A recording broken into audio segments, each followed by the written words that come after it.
Hi, this is Aaron with Zollotech. Today I have the Bodyguards for you. This is very similar to the Zag Invisible Shield or the Best Skins Ever, and I know there's a couple other brands out there, but I've had experience with the other two and this one. I've had this on my iPhone for probably a week to two at this point, and thought I'd give you my review of it, or what I thought of it. Basically, it's the same idea. As you put this on wet, they give you a squeegee and a spray bottle with some solution in it to put this on. They also give you two sets of shields. So in here, this is the remaining set that I haven't used, and in here you have the back shield, which is the larger portion here, and the front, which you can see here. I know it's a little bit bright with the white balance here, but there you go. You can see the front and back. And this is the second set that they give you, so you're well covered. You can give it to a friend, you can use it yourself, use it on a second iPhone, but for the price of one, you get two different device covers. And you have the Bodyguards. This is their squeegee. It's a hard piece of plastic.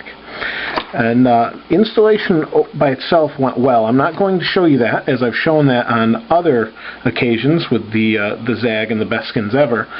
So you get the idea if you've ever seen one of these installs. Now, as far as install goes, this was the most difficult one. I do have it on here, and it is very protective. The material itself it feels thicker, I want to say, than the Zag Invisible Shield or the Best Skins Ever. And it feels a little more slippery, so when you're using the pinch and that sort of thing, it is better than the other two products, in my opinion. There are some downsides to it too, though, but because it's more rigid and stiff, you can see my fingerprints are on here. I haven't removed them, but I don't know if you can see that. There's a ripple effect that happens with this cover. So you can see the camera and that sort of thing. I'm just trying to give you a better view. But there is a ripple that occurs in this material, and on the back you can see. I did try to do my best to get the air bubbles out, but it actually, right here, is this material is stretched. That's not an air bubble. That's from the squeegee trying to push the air out. I don't know if I didn't have it wet enough, but I'm pretty sure I did. As I sprayed it, I even pulled it back up to spray it. That said, it's not too big of a deal because you hold the phone like this and you don't even see it, and it's there to protect.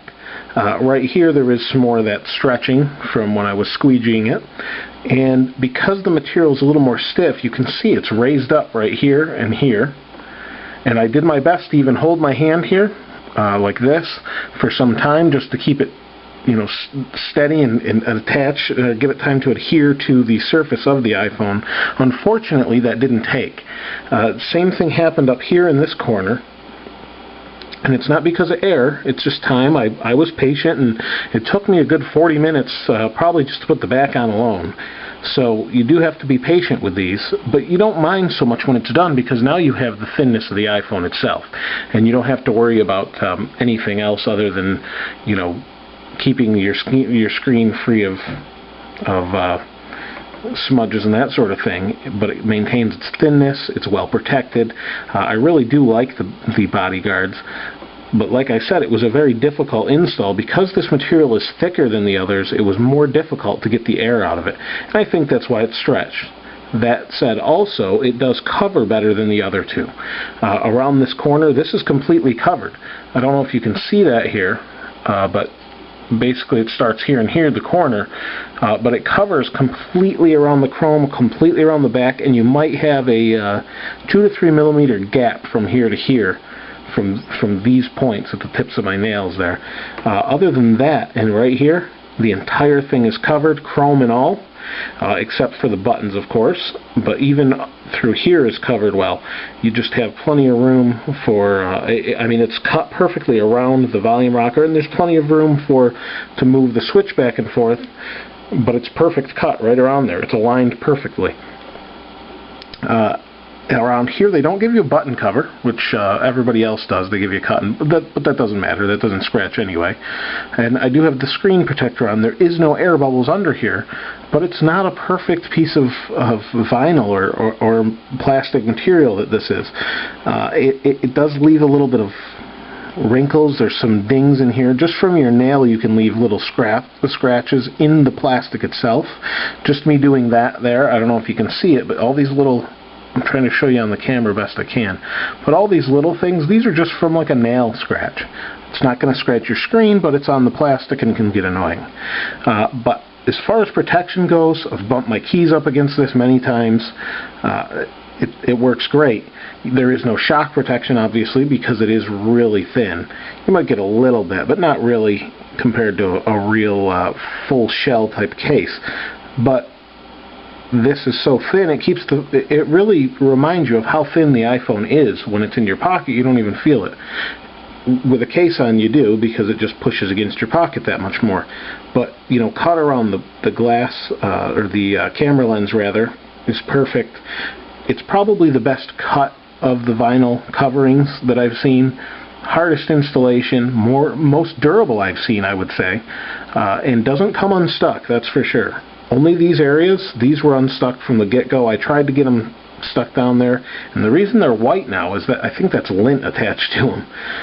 But again, they give you 2 of them, so if you're unhappy with it, peel it off, put the other one on. So as far as the bodyguards go, I can't fault them as far as price and value. The only thing I can fault is the type of material is a little bit more tricky to put on, but I think you'll be pleased in the long run. I'm kind of hesitant to take that off to put it in another case to show you more reviews, just because I like it. Unfortunately, I'm going to have to pull the covering off and move to do more case reviews. But again, I have a whole second bodyguards to put back on it if I want to. So, pretty good value for your money. Check them out. They did get an award from iLounge also, Best of the Year award in 07. So they've been out a while, and the best thing I think here is they're made in the USA, which is a big thing for me. You see a lot of import products, which isn't necessarily horrible, but, you know, it's giving people jobs here in the US with our economy as it's recovering now. So it's in the upswing, but still we have, you know, a company that's been made here, which is pretty rare. So anyway, the bodyguards are available. You can get them on their website, and I think a couple other sites sell them as well. But check them out, bodyguards. I don't have the website right here handy, nluproducts.com, and I'll show it right around here for you in a few seconds. Other than that, compared to the other 2, it's really a matter of taste. If you want a little bit thicker, more durable, it might show a little more scuffs, but I think you're going to want to go with the bodyguards compared to the Zag or the Beskins Ever. If you're looking for price, it's a kind of a toss-up. You get 2 with this one, so if you're looking for 2 phones, go with the bodyguards, because they're going to give you 2 right off the bat. Hit me up with any questions if you have any. Please subscribe and rate. This is Aaron with Zollotech. I'll see you next time.